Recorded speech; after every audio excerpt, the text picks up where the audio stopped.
So mga paraan upang maging no choice ang isang lalaki kundi ibaba ang kanyang pride pagdating sa iyo.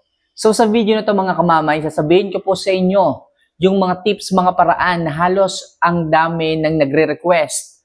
Kamamay, paano ba natin mapapababa ang pride ng isang lalaking sobrang taas? Ang pride na halos hindi ko na ma-reach. Kamamay, paano ba to? Paano ba tong gagawin ko sa lalaki, sa asawa ko, sa jowa ko na talagang kahit maling-mali na siya, sobrang taas pa rin ng pride. So mga kamamay, naiintindihan ko kayo. At pagka ganyan po ang isang lalaki pagdating sa inyong relasyon, masasabi ko na toxic na po ito. Kasi ang totoo, maayos at maaasahan na lalaki, kapag ka alam niyang mali siya, matututo siyang bumaba. Matututo siyang humingi ng kapatawaran, ng paumanhin, at marunong siyang umamin ng kanyang pagkakamali. Ganyan po ang lalaking karapat-dapat na dapat hanapin ninyo. Yung marunong bumaba, yung marunong humingi ng sorry. Kasi kalimitan yung mga lalaki ngayon, wag lang talaga silang sisihin, talagang itataas at itataas nila ang pride nila pagdating sa inyo. At ngayon nga sa video na to, pag-usapan natin. Sasabihin ko sa inyo ang mga bagay na dapat nyong gawin upang maging no choice ang isang lalaki kundi ibaba ang pride nila sa inyo.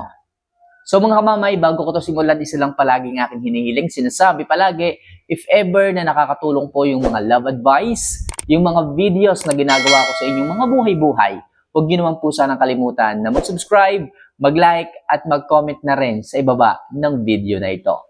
Kung nagawa nyo na po yan mga kamamay, maraming salamat po at simulan na po natin ang topic ngayong hapon na ito.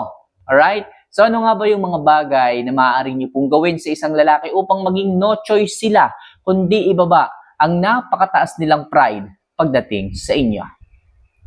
So number 1. Kapag mali siya, dapat matuto kang manindigan. Mga kamamay, bilang isang babae, kailangan manindigan din po kayo sa kung sino yung tama. Hindi po pwede na kapag mali ang isang lalaki at alam mong ikaw ang tama, ikaw pa ang bababa. Ikaw pa ang hihingi ng sorry. Hindi dapat yon. Mali po yun mga kamamay. Kaya po lumalaki ang ulo ng isang lalaki at hindi po sila bumaba. Sapagkat pinapakita ninyo na kahit sila yung mali, ikaw pa rin yung nagpapakumbaba. Mali po yun mga kamamay. Kung alam nyo po na sa inyong relasyong dalawa, na siya yung nagkamali, na siya yung madalas gumawa ng kasalanan o madalas gumawa ng gusot, kailangan mga kamamay, ipakita nyo rin na handa kayong manindigan. Kung kinakailangan yung lumayo, kung kinakailangan yung mag-no contact rule para lang maisip ng isang lalaki na mali siya, gawin po ninyo. Yun yung dapat nyong gawin. Para ang isang lalaki hindi po magmataas, hindi lumaki ang ulo, at hindi po maging problema sa hinaharap. Kaya kailangan nyo po na magmatigas, manindigan kung alam nyo po na nasa tama po kayo. Sa ganyang paraan, no choice ang isang lalaki. It's either do or die. Pag hindi siya bumaba, maiiwanan siya. Alright? So next, mag-self-improve ka ng sagad. Sabihin natin na lumayo ka nga. Sabihin natin hindi ka nagparamdam sapagkat pinanindigan mo yung katwiran mo na alam mong tama, which is tama naman talaga. So ngayon mga kamamay, sa paglayo ninyo, sa pag-no contact rule ninyo, hawak nyo na ang oras ninyo. Ibig sabihin, wala na kayong update sa lalaki. Ibig sabihin, wala na kayong obligasyon sa isang lalaki na tipong magpaparamdam pa kayo, wag na. Sapagkat no contact rule nga ang ginawa ninyo Lumayo kayo at gusto nyo na may mapatunayan. Maisip ng isang lalaki na nagkamali siya. Alam ko na alam ng lalaki ang pagkakamali niya. Yun nga lang talaga, sobrang taas ng pride niya kung kaya't lumalayo rin siya, nagmamatigas din siya. Pero alam niyo ba mga kamamay, na sa mundong ito kung sino yung mali, kung sino yung nakagawa ng kasalanan, dapat siya yung naghahabol. Kung kaya't magmatigas ka, manindigan ka, at anong dapat yung gawin? Mag-self-improve ng sagad.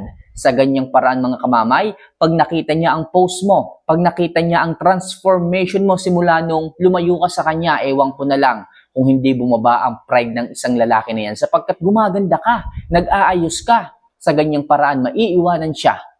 At maaaring marami ring lalaki ang magtangka na manligaw sa iyo, maghabol sa iyo, maghanap sa iyo, pumasok sa buhay mo, at hindi kakayanin ng isang lalaking mataas ang pride na panatilihin ang pride kapag nakikita ka na mas gumaganda at syempre maraming umaaligid. Kaya mga kamamay, sa kabila ng pagmamataas ng isang lalaki, mag-self-improve ka ng sagad. Alright? So next, ihinto mo rin ang pagpatol sa bawat pag-aaway ninyo. Tatandaan nyo ito mga kamamay, kung ang isang lalaki sa kabila ng pagpapaliwanag mo, pinapaliwanag mo kung bakit kayo nagkakaaway palagi, kung bakit kayo nagkakaroon ng diskusyonan palagi, sinasabi mo sa kanya na ganito kasi yung ugali mo, masyado ka kasing galante kapag ka nagkakainuman kayo, tapos pagka wala tayong maibili ng pang-ulam, nagagalit ka sa akin. So pinapaliwanag mo yon. Pero kung ang isang lalaki mga kamamay ay kahit pagpaliwanagan mo, siya pa yung galit, siya pa yung nagmamataas, mahirap po yun mga kamamay. Kaya ang the best na gawin kapag kaganon, iwasan nyo na lamang po ang away o iwasan nyo na lang po yung pagtatalo. What I mean is, ikaw na yung umiwas. Okay? Huwag mo na siyang patulan pa. Huwag mo na siyang sagutin pa. Huwag ka na rin maglatag ng sarili mong paliwanag sapagkat wala rin naman siyang balak makinig. Wala rin naman siyang balak pakinggan ka. Kung kaya't mas maganda na lumayo ka na lang, umalis ka na lang, hayaan mo lang siyang umimik ng umimik, huwag ka nang sumagot. Sa ganyang paraan, no choice ang isang lalaki kundi bumaba ang pride sapagkat hindi ka na nga interesado sa mga sinasabi niya. Ang isang lalaki mga kamamay, kusang bababayan pag nakikita niya na wala nang nakikinig sa kanya, pag nakikita niya na wala nang interesado sa mga sinasabi niya, no choice siya Saka lang naman nagtataas ng pride ng isang lalaki kapag ka merong naririnig siyang, alam mo yun, suhestyon o naririnig siyang kung ano-anong sinasabi mo. Pero kung hindi mo nga siya pinapatulan, ewan ko lang kung magtaas pa siya ng pride. Gayong ngayon ay hindi ka na interesado sa kanyang mga sinasabi. Effective yan mga kamamay. Huwag kang pumatol sa bawat mga sinasabi niya o sa bawat pagtatalo ninyong dalawa. So next, ipakita mo rin na kaya mo ring sumaya sa iba. Anong ibig kong sabihin dito mga kamamay? Ang ibig kong sabihin dito mga kamamay is ipakita mo rin na hindi lang sa kanya umiikot ang mundo mo. Ibig sabihin, sa mga time, halimbawa nag-away kayo or something na lumayo kayo, hindi kayo nakipag-usap muna sa kanya, nag-no contact rule muna sa kanya, habang kayo ay lumalayo, habang kayo ay nag-no contact rule, walang paramdam, walang updates, ipakita nyo na kaya nyong sumaya, makipag-mingle sa iba, sa mga kaibigan mo, ngumiti kayo, pwede kayong mag-selfie, habang ikaw nakangiti, i-post mo sa social media, basta magkaroon lang ng idea ang isang lalaki na kaya mo pa rin palang maging masaya, o kaya mo pa rin palang ngumiti kahit wala siya. Sa ganung paraan mga kamamay, mag-iisip, magtataka, magtatanong, magwa-wonder kung bakit kaya mo pa rin ngumiti kahit may problema kayong dalawa. At sa ganyang paraan mga kamamay, iisipin ng isang lalaki na hindi lang pala siya ang dahilan ng bawat pagngiti mo. Kung kaya't no choice na naman ng isang lalaki kundi magbaba ng pride kung alam niya na siya yung may kasalanan.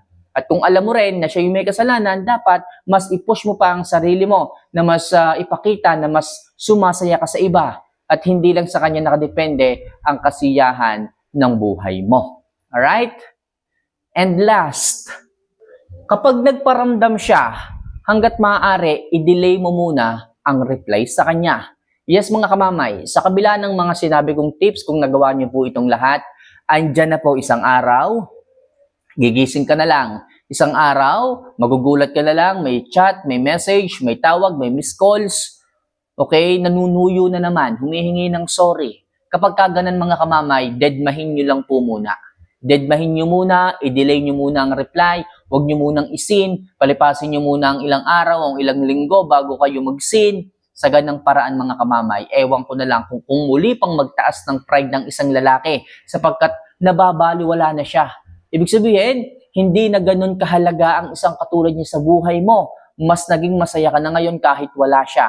Kung kaya't i-delay niyo muna. Alam ko nandyan pa rin ang pagmamahal ng isang ikaw sa lalaking iyon. Pero syempre, kailangan mong ipakita para hindi niya na ulitin pa yung kanyang ugaling ganyan. Kailangan mong tiisin. Kailangan mong, i-delay muna ang reply. Para sa ganun, maisip ng isang lalaki at madala siya.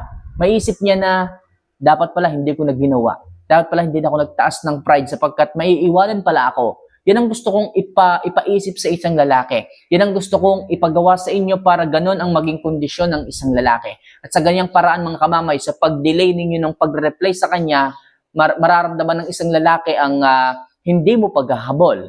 Mararamdaman ng isang lalaki na ang halaga niya ay talagang lubos na nabawasan sa buhay mo.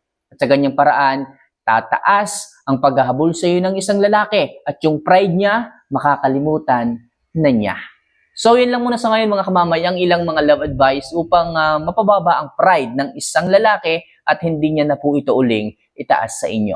For more videos and love advice na kagaya nito mga kamamay, huwag niyo po sana kalimutan na mag-subscribe, mag-like, at mag-comment na rin sa ibaba ng video na ito. So, mahal ko po kayo mga kamamay. Sa mga gustong magpa-love advice, tawagin niyo lang ako, i-message ako mismo ang mag-a-advise sa inyo mga kamamay. So, mahal ko po kayo. See you for our next vlog. Paalam.